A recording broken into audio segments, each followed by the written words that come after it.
Welcome সবাইকে Sohel sir science চেম্বারে অঙ্গাণু বা অর্গানেলিসের দ্বিতীয় এপিসোড নিয়ে তোমাদের সামনে আবার হাজির হলাম। আজকে আমাদের টপিক শুরু হবে এন্ডোপ্লাজমিক জালিকা বা এন্ডোপ্লাজমিক রেটিকুলাম দিয়ে।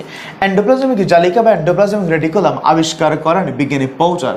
বিজ্ঞানী পৌচার আসলে তার সাথে আরও কয়েকজন ছিল, তবে মেইনলি যে বিজ্ঞানী ছিলেন সেটা হচ্ছে পৌটার। আবিষ্কার এবং নামকরণ দুটোই একজনেই করেন। দেখো, এটা হচ্ছে একটা কোষ বা এটা একটা সেল। সেলের মধ্যে আমরা জানি যেহেতু ইউক্যারিওটিক সেলের কথা চিন্তা করি, ইউক্যারিওটিক সেলের মধ্যে সবচেয়ে প্রমিনেন্ট যে অংশটা এটা হচ্ছে কি, এটা হচ্ছে নিউক্লিয়াস। তাহলে দেখো, এটা হচ্ছে কোষ, কোষের মধ্যে এটা হচ্ছে তার কোষের নিউক্লিয়াস। আমরা জানি, আমরা নিউক্লিয়াসটা বিস্তারিত পড়ব। নিউক্লিয়াসটা দ্বিস্তর বিশিষ্ট একটা আবরণ দ্বারা আবৃত। নিউক্লিয়াসের যেটা বাহিরের যে আবরণ, কখনো কখনো সেই আবরণের উপবৃদ্ধি রূপে কিছু স্ফীত অংশ সৃষ্টি হয়, নালিকার মতো এবং পেঁচানো কিছু স্ফীত অংশ সৃষ্টি হয়। এই যে নিউক্লিয়াসের যে মেমব্রেন, নিউক্লিয়াসের যে আবরণ, তার উপবৃদ্ধি রূপে আলাদা করে যে অংশগুলো সৃষ্টি হয় এদেরকে বলা হয় এন্ডোপ্লাজমিক রেটিকুলাম বা এন্ডোপ্লাজমিক জালিকা। এদেরকে আমরা বলি এন্ডোপ্লাজমিক রেটিকুলাম বা এন্ডোপ্লাজমিক জালিকা। ওকে, ফাইন। এখন তাকে এই যে এন্ডোপ্লাজমিক জালিকার কথা আমি বললাম, তাহলে এটা একটা এন্ডোপ্লাজমিক জালিকা, এটাও একটা এন্ডোপ্লাজমিক জালিকা। আমি এটাকে বাংলায় লিখলাম, এটাকে আমি ইংলিশে শর্টকাট লিখলাম এন্ডোপ্লাজমিক রেটিকুলাম। ER মানে হচ্ছে এন্ডোপ্লাজমিক রেটিকুলাম। এই এন্ডোপ্লাজমিক জালিকা কিন্তু আবার দুই ধরনের হতে পারে। কিছু কিছু এন্ডোপ্লাজমিক জালিকা আছে, তাদের গায়ে ক্ষুদ্র ক্ষুদ্র দানা বা রাইবোজোম আছে। আমরা এর আগে তোমাদেরকে রাইবোজোমে পড়াইছি। তাহলে কিছু কিছু এন্ডোপ্লাজমিক জালিকার গায়ে কি থাকে, কতগুলা রাইবোজোমের দানা পাওয়া যায়। আর কিছু কিছু এন্ডোপ্লাজমিক জালিকার আছে যাদের গায়ে কোনো রাইবোজোমের দানা পাওয়া যায় না। যে সমস্ত এন্ডোপ্লাজমিক জালিকায় কোনো রাইবোজোমের দানা পাওয়া যায় না তাদেরকে বলা হয় মসৃণ বা স্মুথ এন্ডোপ্লাজমিক রেটিকুলাম। আর যাদের গায়ে রাইবোজোমের দানা আছে তাদেরকে বলা হয় অমসৃণ বা রাফ এন্ডোপ্লাজমিক রেটিকুলাম। তাহলে হচ্ছে স্মুথ এন্ডোপ্লাজমিক রেটিকুলাম, এটা হচ্ছে রাফ এন্ডোপ্লাজমিক রেটিকুলাম। তাহলে দেখো, এখানে কোনো রাইবোজোম নেই, তাহলে এটা স্মুথ, আর এখানে রাইবোজোম আছে, তাই এটা কি অমসৃণ এন্ডোপ্লাজমিক জালিকা, অর্থাৎ এটা হচ্ছে কি রাফ এন্ডোপ্লাজমিক জালিকা। কোষের মধ্যে খুব গুরুত্বপূর্ণ একটা ভূমিকা পালন করে। তাহলে একটা জিনিস তুমি দেখতে পাচ্ছ যে নিউক্লিয়াসের খুব কাছাকাছি থাকে। তার কাজ কি দেখো, যেহেতু আমরা রাফ এন্ডোপ্লাজমিক আমি যদি বলি অমসৃণ এন্ডোপ্লাজমিক জালিকা, সে কি করে দেখো, অমসৃণ এন্ডোপ্লাজমিক রেটিকুলাম বা জালিকা, তার মধ্যে যেহেতু রাইবোজোম আছে, আমরা জানি রাইবোজোমের মেইন কাজ কি। রাইবোজোমের মেইন কাজ হচ্ছে প্রোটিন তৈরি করা। তাহলে স্বাভাবিকভাবে অমসৃণ এন্ডোপ্লাজমিক রেটিকুলাম কি তৈরি করে, সে প্রোটিন তৈরি করে। অমসৃণ এন্ডোপ্লাজমিক জালিকা সে কি তৈরি করে, প্রোটিন তৈরি করে। আর যারা মসৃণ এন্ডোপ্লাজমিক রেটিকুলাম, এই যে এরা স্মুথ এন্ডোপ্লাজমিক রেটিকুলাম, তারা কি করে, তারা বিভিন্ন ধরনের প্রোটিন বলতে কি কি আছে, যেমন প্রোটিন মধ্যে তুমি বলতে পারো ভিটামিন, প্রোটিন, তারপর বলতে পারো ভিটামিন, তারপর হচ্ছে স্টেরয়েড এবং হরমোন। আসলে হরমোন, ভিটামিন এরাও কিন্তু এক ধরনের প্রোটিন। তাহলে বিভিন্ন ধরনের গুরুত্বপূর্ণ প্রোটিন, ভিটামিন, স্টেরয়েড, হরমোন, এগুলো কি করে, তারা তৈরি করে। ওকে, ফাইন। আর কিছু আছে লিপিড এবং প্রোটিনের অন্তবাহক, অর্থাৎ লিপিড এবং প্রোটিনকে ট্রান্সফার করা, কখনো যুক্ত করা। লিপিড এবং প্রোটিনকে যদি যুক্ত করা হয় তাকে বলা হয় লিপোপ্রোটিন। তাহলে লিপোপ্রোটিন তৈরি করা বা লিপোপ্রোটিন ভেঙে ফেলা, তাহলে কি হচ্ছে লিপিড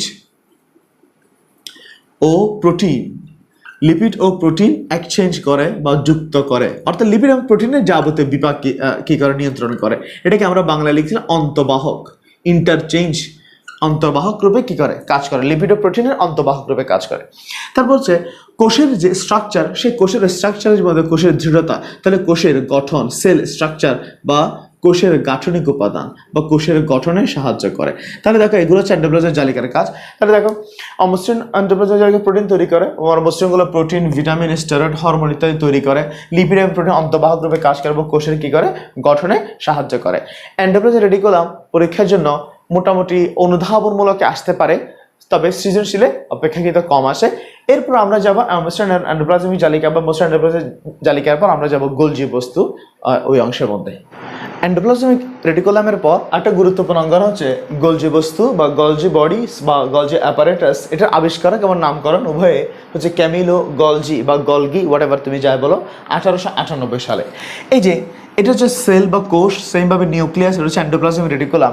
এই যে এন্ডোপ্লাজমিক রেটিকুলামের যে অংশগুলো আছে এগুলো কখনো কখনো কি হয়ে যায়, আলাদা হয়ে যেতে পারে, অথবা কোষ নিজেই তৈরি করতে পারে। তাহলে আমরা যে এন্ডোপ্লাজমিক রেটিকুলাম বা এন্ডোপ্লাজমিক জালিকা এখানে দেখতে পাচ্ছি, সেই এন্ডোপ্লাজমিক রেটিকুলামগুলো কখনো কখনো পরস্পর থেকে বিচ্ছিন্ন হয়ে, পরস্পর থেকে আলাদা হয়ে, অথবা কোষ নিজেই এরকম কিছু অংশ আলাদা করে তৈরি করতে পারে। যদি এরকম অংশ আমরা দেখতে পাই সেটা হচ্ছে এরকম হবে। তখন খেয়াল করো, তোমাদের সামনে আঁকার চেষ্টা করি, সেটা হচ্ছে এরকম। এগুলো কিন্তু আসলে কোত্থেকে আসে, যে গোলজি এন্ডোপ্লাজমিক জালিকার মধ্যে যারা ছিল তারাই কিন্তু কি হয়ে যায়, অনেক সময় বিচ্ছিন্ন হয়ে এরকম কিছু অংশ তৈরি করে।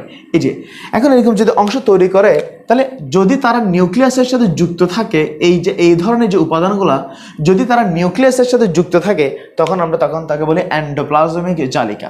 বাট যখন তারা নিউক্লিয়াস থেকে বিচ্ছিন্ন হয়ে যায় বা নিউক্লিয়াস তাদের মতো করে আলাদা কিছু অংশ তৈরি করে, তখন পুরোটাকে একসাথে বলা হয় গলজি বডি বা গোলজি বস্তু। এটা হচ্ছে গলজি বডি বা গোলজি বস্তু।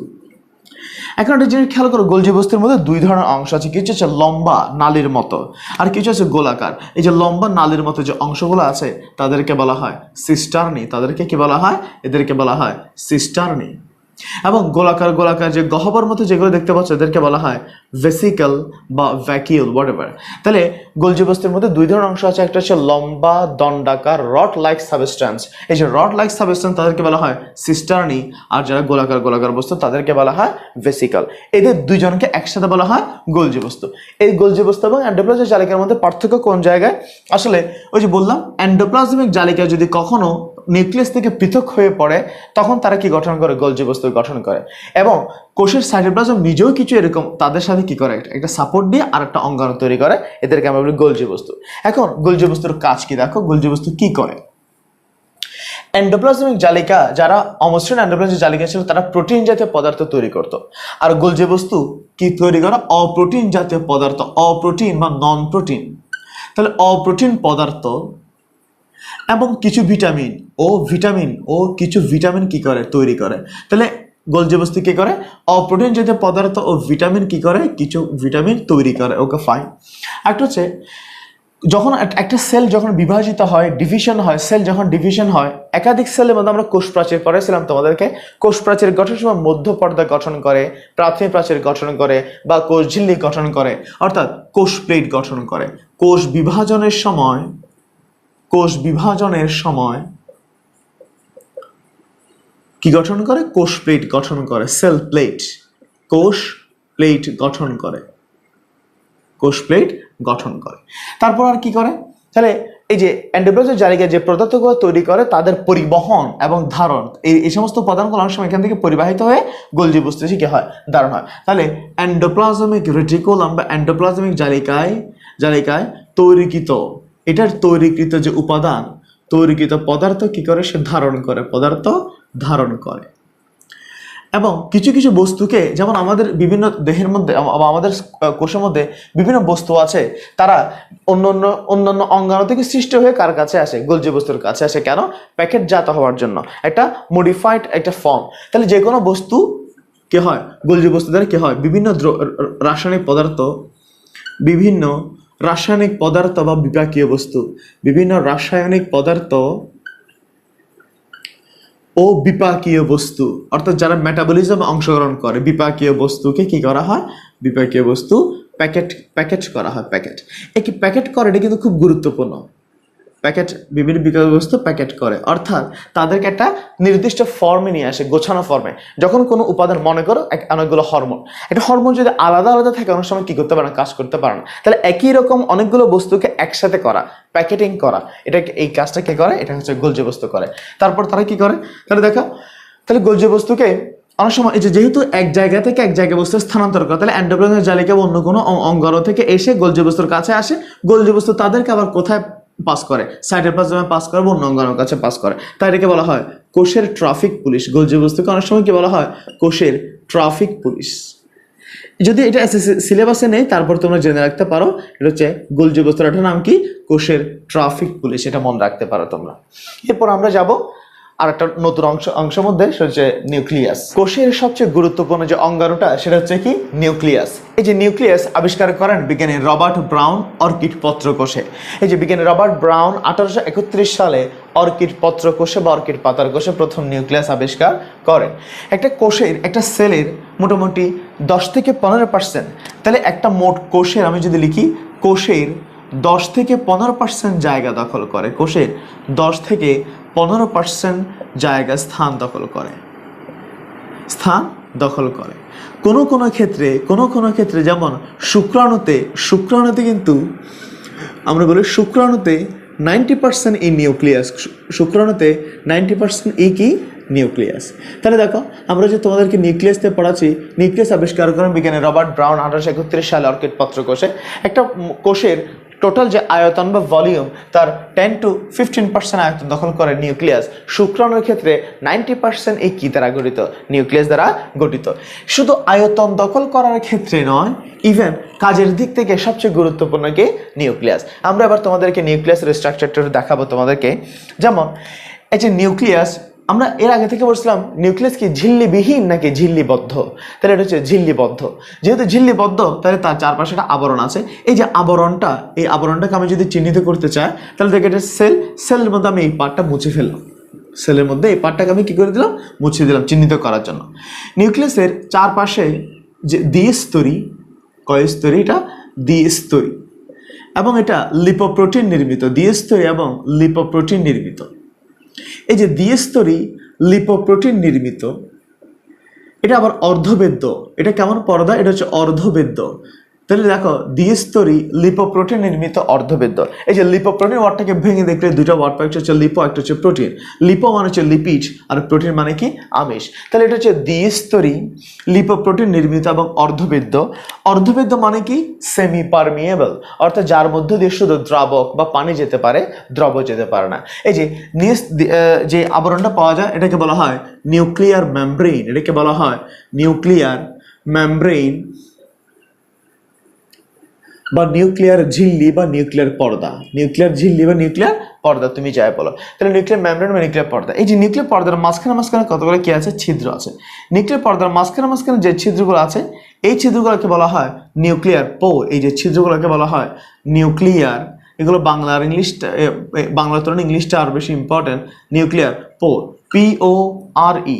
আমরা যেটা পোর মানে কি, পোর মানে হচ্ছে ছিদ্র। তাহলে নিউক্লিয়ার পোর বা নিউক্লিয়ার ছিদ্র বা নিউক্লিয়ার রন্ধ্র, নিউক্লিয়ার রন্ধ্র। তাহলে নিউক্লিয়াসের বাইরে দ্বিস্তরী লিপোপ্রোটিন নির্মিত যে অর্ধবৃত্ত পর্দা ছিল তাকে আমরা কি বলতাম, এটাকে আমরা বলি নিউক্লিয়ার মেমব্রেন। আর নিউক্লিয়ার মেমব্রেনের মাঝখানে যে ফাঁকা জায়গা, যে ছোট ছোট ছিদ্র, এই ছিদ্রগুলোকে বলা হয় নিউক্লিয়ার পোর বা নিউক্লিয়ার ছিদ্র বা নিউক্লিয়ার রন্ধ্র। একটা জিনিস খেয়াল করো, কোষের মধ্যে সবচেয়ে গুরুত্বপূর্ণ অংশ হচ্ছে নিউক্লিয়াস। আর নিউক্লিয়াস, তাহলে দেখো কোষের মধ্যে যেমন নিউক্লিয়াস আছে, ঠিক তেমনি নিউক্লিয়াসের ভিতরেও একটা গুরুত্বপূর্ণ অংশ আছে, সেটাকে আমরা বলি নিউক্লিওলাস। তাহলে কোষের ভিতরে নিউক্লিয়াস আর নিউক্লিয়াসের ভিতরে এটা হচ্ছে নিউক্লিওলাস। নিউক্লিয়াস আবিষ্কার করেন কি বিজ্ঞানী রবার্ট ব্রাউন, আর নিউক্লিওলাস আবিষ্কার করেন বিজ্ঞানী ফন্টানা। এটা হচ্ছে ফন্টানা কি করেন, আবিষ্কার করেন। যদিও এত ইনফরমেশন তোমার না জানলেও চলবে, তাই বিজ্ঞানী ফন্টানা নিউক্লিয়াস কি কারণ আবিষ্কার করেন। তাহলে দেখো কোষের ভিতরে নিউক্লিয়াস আর নিউক্লিয়াসের ভিতরে নিউক্লিওলাস। কোষের ভিতরে আছে সাইটোপ্লাজম, একইভাবে নিউক্লিয়াসের ভিতরে আছে, দেখো এই যে নিউক্লিয়াসের ভিতরে এগুলো হচ্ছে নিউক্লিওপ্লাজম। কোষের ভিতরে যেমন সাইটোপ্লাজম, নিউক্লিয়াসের ভিতরে এটা কি, এটা হচ্ছে নিউক্লিওপ্লাজম। এখন দেখো কোষের ভিতরে বিভিন্ন ধরনের অর্গানেলিস অঙ্গাণু আছে, নিউক্লিয়াস নিজেও একটা অঙ্গাণু। তাছাড়া এখানে আছে মাইটোকন্ড্রিয়া, এন্ডোপ্লাজমিক জালিকা, গোলজি বস্তু, রাইবোজোম, বিভিন্ন অঙ্গাণু আছে। তাহলে কোষের ভিতরে যেমন বিভিন্ন অঙ্গাণু আছে, নিউক্লিয়াসের ভিতরে কি আছে, নিউক্লিয়াসের ভিতরে আছে ক্রোমোজোম। নিউক্লিয়াসের ভিতরে কি আছে, নিউক্লিয়াসের ভিতরে আছে ক্রোমোজোম। তাহলে আমি এখানে ক্রোমোজোমগুলো দেখাচ্ছি তোমাদেরকে।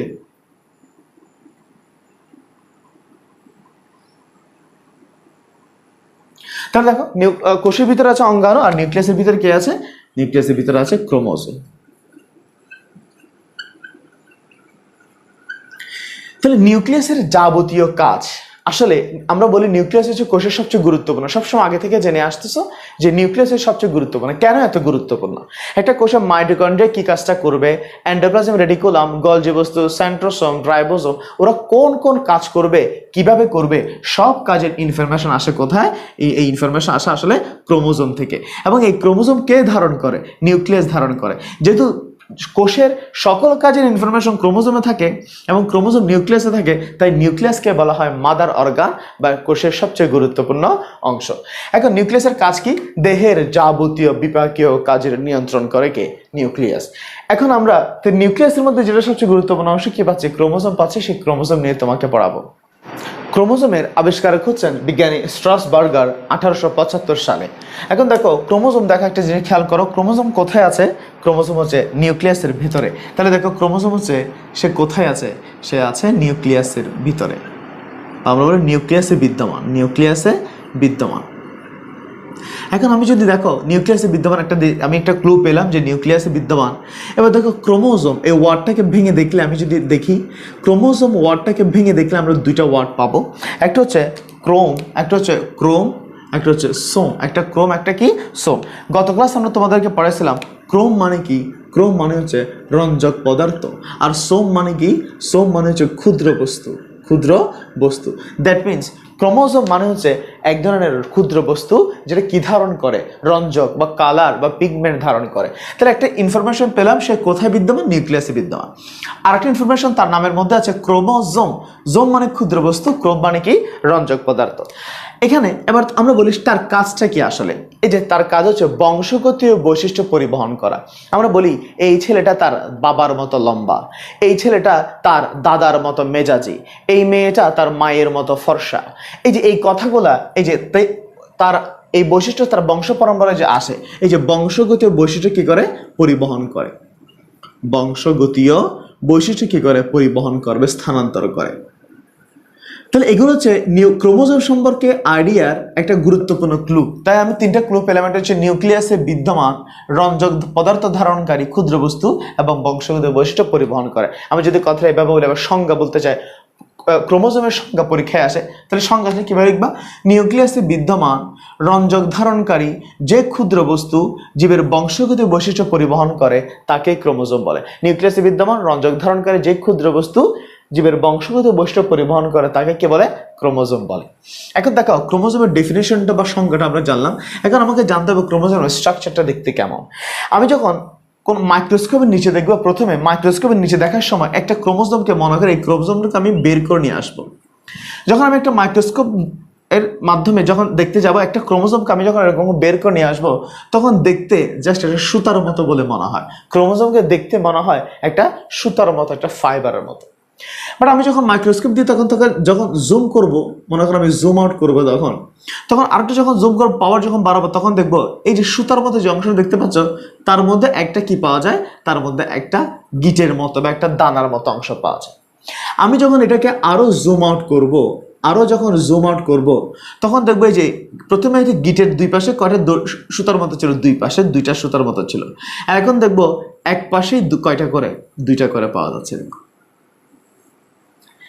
এটাকে যদি আমি আরো একটু জুম করি, আমি ক্রমাগতভাবে মাইক্রোস্কোপ দিয়ে পাওয়ার বাড়াতে থাকবো। আমি যদি এটা আরো জুম করি, তখন আমি দেখবো আসলে সুতাগুলা আঙ্গুলের মতো। সুতাগুলা কার মতো? সুতাগুলো হচ্ছে আঙ্গুলের মতো। এই যে সুতাগুলো হচ্ছে আঙ্গুলের মতো, এখানে প্রত্যেকটা এই যে মানে এটা একটা দুইটা তিনটা চারটা উপবৃদ্ধি, এদেরকে বলা হয় ক্রোমাটিড। তাহলে তুমি এরকম ক্রোমাটিড কয়টা পাচ্ছ? 1 2 3 4টা ক্রোমাটিড। 4টা ক্রোমাটিডের মাঝখানে এই যে এটা কি? 4টা ক্রোমাটিডের মাঝখানে যেটা হচ্ছে সেন্ট্রোমিয়ার, এটা হচ্ছে সেন্ট্রোমিয়ার।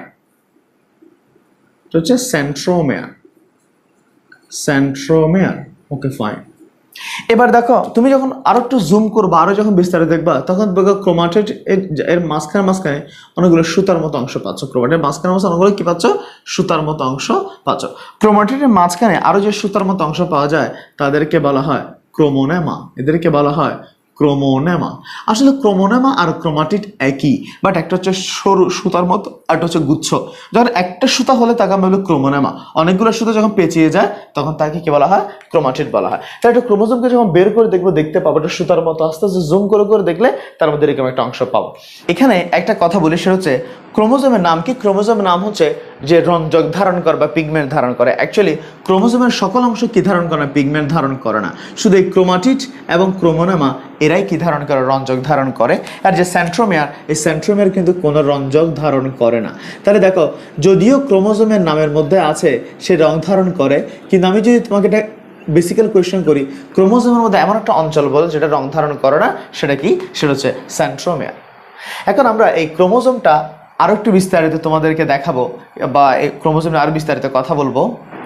ক্রোমোজোমের আইডিয়া দেওয়ার জন্য আমি তোমাদের সামনে একটা জিনিসকে আনলাম। মনে করো, দেখো, এটা একটা লম্বা সুতার মতো, আমার কাছে একটা তারের মতো অংশ আছে, এটা হচ্ছে লম্বা একটা সুতার মতো। এটা কয়টা সুতা? এখানে দেখো, এখানে আসলে একটাই সুতা। কয়টা সুতা?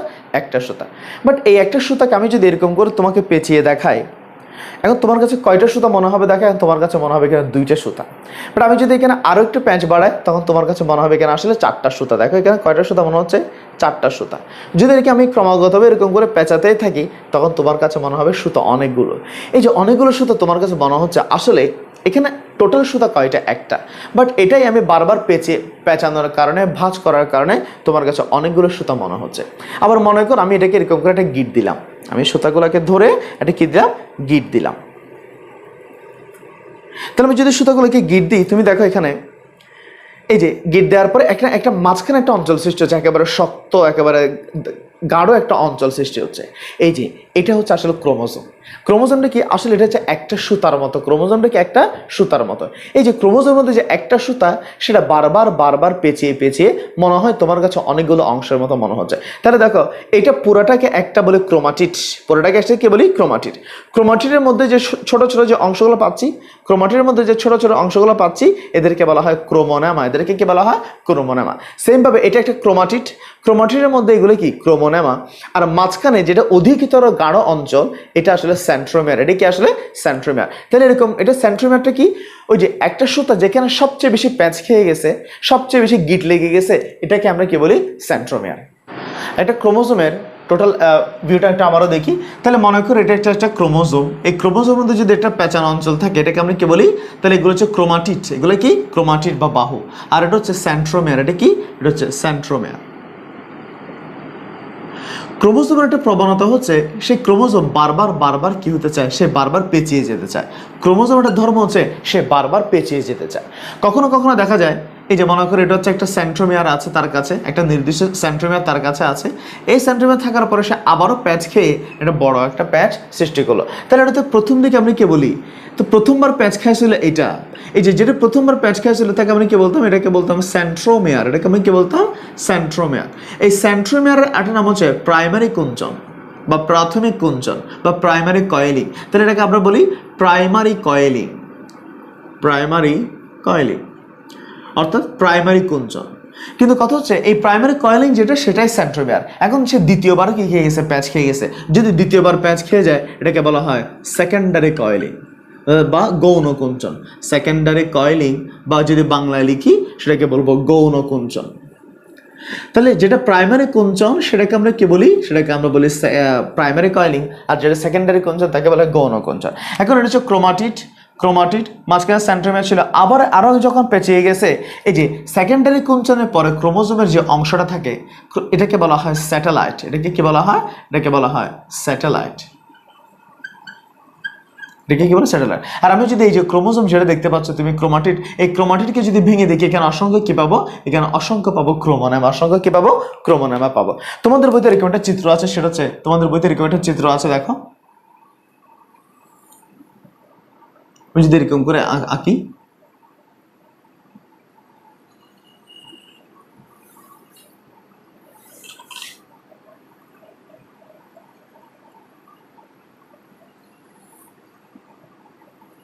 দেখো এই চিত্রটা যদি আমি একটু ভালো করে খেয়াল করি, তাহলে মনে করো এটা হচ্ছে তার একটা প্রাইমারি কয়েলিং। বা এটা হচ্ছে সেন্ট্রোমিয়ার, এটা হচ্ছে প্রাইমারি কয়েলিং বা সেন্ট্রোমিয়ার। তাহলে সংক্ষেপ লিখে এটা হচ্ছে পিসি, মানে প্রাইমারি কয়েলিং বা প্রাইমারি কুঞ্চন। দেখা যায় প্রাইমারি কুঞ্চনের পর এই জায়গার মধ্যে আরেকটা কুঞ্চন দেখা যাচ্ছে, এটাকে বলা হয় সেকেন্ডারি কয়েলিং বা সেকেন্ডারি কুঞ্চন বা গৌণ কুঞ্চন। তাহলে এগুলো হচ্ছে ক্রোমাটিড। ক্রোমাটিডের মাঝখানে অসংখ্য কি আছে? ক্রোমোনেমা আছে। ক্রোমাটিডের মাঝখানে অসংখ্য কি আছে? মাঝখানে অসংখ্য আছে ক্রোমোনেমা। তাহলে হচ্ছে প্রাইমারি, এটা হচ্ছে ক্রোমাটিড, ভিতরে এগুলো হচ্ছে ক্রোমোনেমা, আর হচ্ছে ক্রোমাটিড, এটা হচ্ছে সেকেন্ডারি কুঞ্চন। আর সেকেন্ডারি কুঞ্চনের পরে যে অংশ দেখতে পাচ্ছি এটাকে আমরা কি বলি? এটাকে বলা হয় স্যাটেলাইট। এটাকে বলা হয় স্যাটেলাইট। সব ক্রোমোজোমে কিন্তু স্যাটেলাইট থাকে না। যে সমস্ত ক্রোমোজোমে স্যাটেলাইট থাকে তাদেরকে বলা হয়, যে সমস্ত ক্রোমোজোমে স্যাটেলাইট থাকে তাদেরকে বলা হয় সেট ক্রোমোজোম, তাদেরকে বলা হয় সেট ক্রোমোজোম। এবার দেখো, আমি যদি এই যে ক্রোমোজোম আমি যে দেখলাম, মনে করি এটা হচ্ছে ক্রোমাটিড, এটা কি ক্রোমাটিড। আসলে ক্রোমাটিড এটা কি? এখানে ভিতরে অসংখ্য প্যাঁচ আছে। এই যে একটা ক্রোমাটিডের ভিতরে যে অসংখ্য প্যাঁচ আছে, এটাকে আমি যদি জুম করে বড় করে দেখি, আমি যদি এই পার্টটাকে একটু বড় করে যদি জুম করে দেখি, দেখবো এই যে এই অঞ্চলটা তুমি দেখতে পাচ্ছ, এই জিনিসটা হচ্ছে এরকম।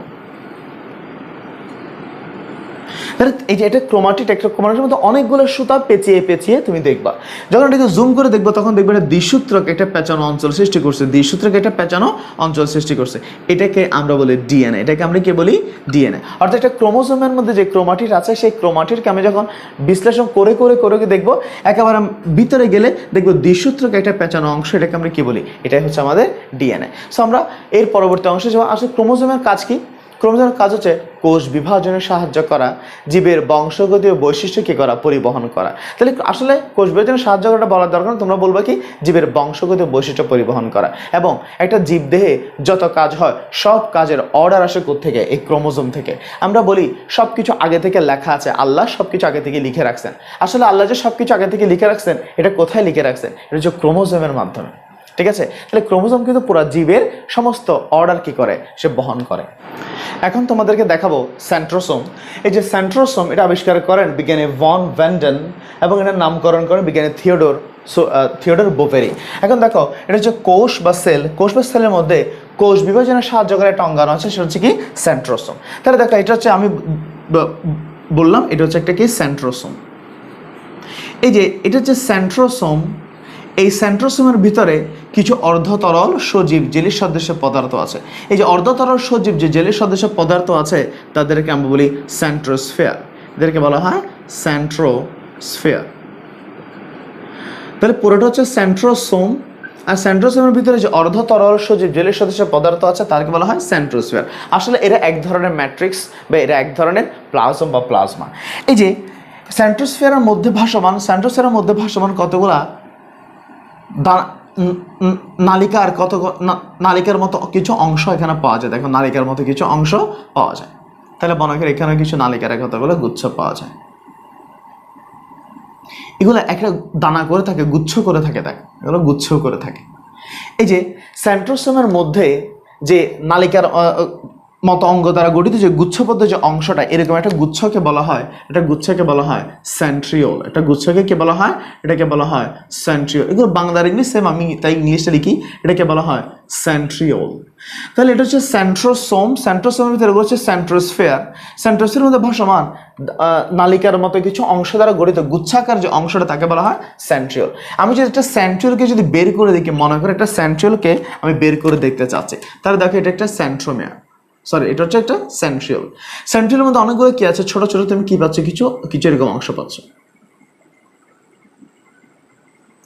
এই যে ছোট ছোট যে অংশগুলো পাচ্ছ, তাকে যদি তুমি একটু জুম করে দেখো, যে এই পার্টটাকে যদি জুম করে দেখো, আমি যদি এখানে বড় করে দেখি, দেখবে এখানে কিছু ছোট ছোট নালীর মতো, টিউবের মতো কিছু অংশ পাচ্ছি। দেখো, এরকম টিউবের মতো কিছু অংশ পাচ্ছি। এই যে টিউবের মতো যে অংশগুলো পাচ্ছি, এই অংশগুলোকে বলা হয় মাইক্রোটিউবিউল। এদেরকে বলা হয় মাইক্রোটিউবিউল। এই মাইক্রোটিউবিউল নিয়ে কিন্তু আমরা গত ক্লাসে বলছিলাম, মাইক্রোটিউবিউল ওয়ার্ডটাকে ভেঙে দেখলে আমি দুইটা ওয়ার্ড পাবো, একটা হচ্ছে মাইক্রো, একটা হচ্ছে টিউবিউল। টিউবিউল মানে হচ্ছে নালিকা বা টিউব থেকে আসে, আর মাইক্রো মানে কি? মাইক্রো মানে হচ্ছে ক্ষুদ্র। তাহলে এই যে সেন্ট্রোসোমের মূল স্ট্রাকচার গঠন করা আসলে সেন্ট্রিওল, এই সেন্ট্রিওলের মূল স্ট্রাকচার গঠন করা মাইক্রোটিউবিউল। এই মাইক্রোটিউবিউলই কোষ বিভাজন বা সেল ডিভিশনে কি করে? সেল ডিভিশনে সে কাজ করে।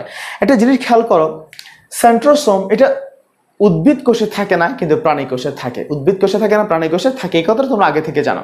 প্রাণী কোষে যেহেতু সেন্ট্রিওল আছে, সেন্ট্রোসোম আছে, তাহলে প্রাণী কোষ বিভাজিত হবে।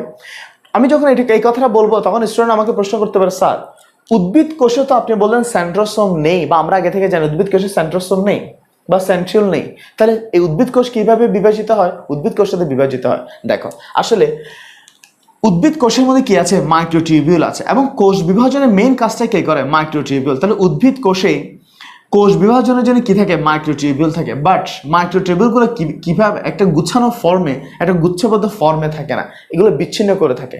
প্রাণী কোষে মাইক্রোটিউবিউল মিলে কি গঠন করে? সেন্ট্রিওল গঠন করে, আর সেন্ট্রিওল মিলে কি গঠন করে? সেন্ট্রোসোম গঠন করে। অর্থাৎ মূল পার্থক্য হচ্ছে উদ্ভিদ কোষে মূল উপাদান মাইক্রোটিউবিউলটা ছড়িয়ে ছিটিয়ে থাকে, আর প্রাণী কোষে এটা গুচ্ছবদ্ধ হয়ে থাকে, তখন তাকে আমরা কি বলি?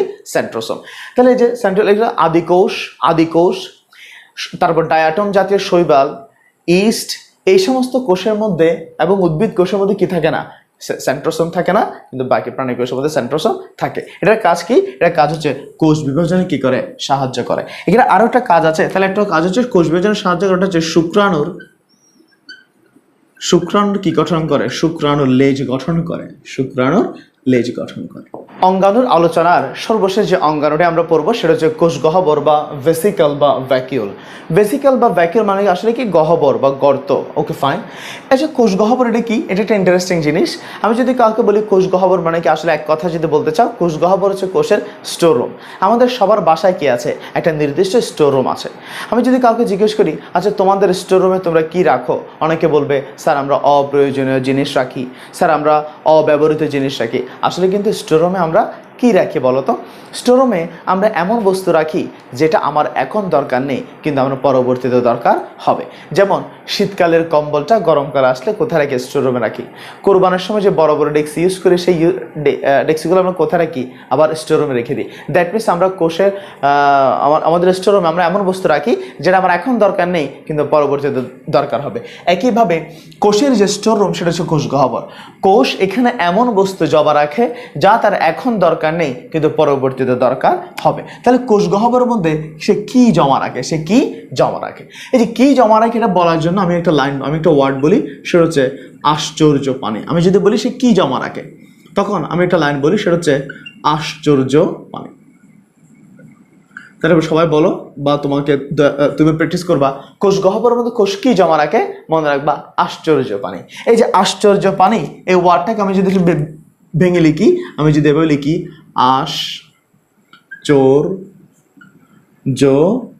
পানি, আমি যদি এভাবে ভেঙে লিখি আশ্চর্য পানি, তাহলে দেখো আতে আমিষ, সতে শর্করা, চতে চর্বি, রতে রঞ্জক পদার্থ, জতে জৈব অ্যাসিড বা অর্গানিক অ্যাসিড। তাহলে জৈব অ্যাসিড বা অর্গানিক অ্যাসিড। আর পানি দিয়ে কি রে? পানি। তাহলে আতে আমিষ মানে হচ্ছে প্রোটিন। সতে শর্করা মানে কি? শর্করা মানে হচ্ছে কার্বোহাইড্রেট। Okay fine. আর চদে চর্বি মানে কি? চর্বি মানে হচ্ছে লিপিড। আর রতে রঞ্জক পদার্থ। এই যে রঞ্জক মানে কি? রঞ্জক মানে হচ্ছে পিগমেন্ট বা কালার। আর যতে জৈব অ্যাসিড মানে কি? জৈব অ্যাসিড মানে হচ্ছে অর্গানিক অ্যাসিড। আর পানি মানে হচ্ছে ওয়াটার। তাহলে আশ্চর্য পানি, যারা বাংলা মিডিয়াম আছো, আতে আমিষ, সতে শর্করা, চতে চর্বি, রতে রঞ্জক পদার্থ, যতে জৈব অ্যাসিড, পানিতে পানি। সো কোষের স্টোররুমের মধ্যে কোষ কি জমা রাখে? তার প্রয়োজনীয় বস্তু জমা রাখে। তোমাদের ব্রেনের স্টোররুমে তোমরা বিভিন্ন বেসিক্যাল ইনফরমেশনগুলো কি রাখবে? জমা রাখবে। এখানে অনেক ইনফরমেশন আছে যেগুলো তোমার হয়তো এখন দরকার নেই, কিন্তু এইচএসসিতে দরকার হবে এবং পরবর্তীতেও দরকার হবে। সোহেল স্যার সায়েন্স চেম্বারের সাথে থাকবে। ধন্যবাদ সবাইকে।